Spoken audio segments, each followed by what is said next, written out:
आणि ज्येष्ठ सामाजिक कार्यकर्ते बाबा आढाव यांच्या पार्थिवावरती सरकारी इतमामामध्ये अंत्यसंस्कार सध्या पार पडतायत।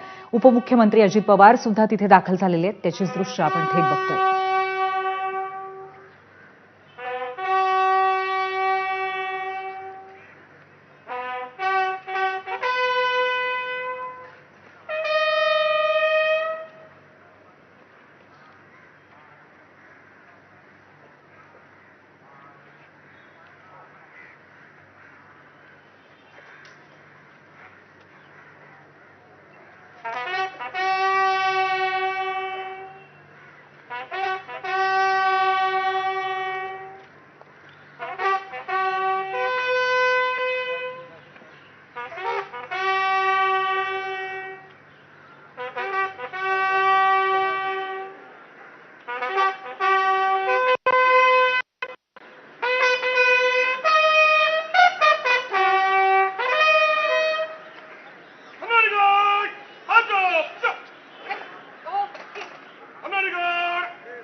ज्येष्ठ सामाजिक कार्यकर्ते बाबा आढाव यांचं दीर्घ आजारामुळे काल निधन झालं।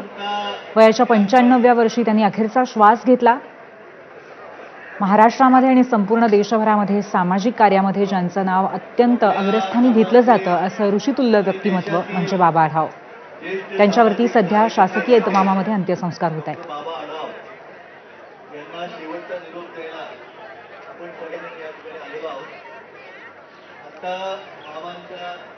देह जो आहे तो पंचतत्वात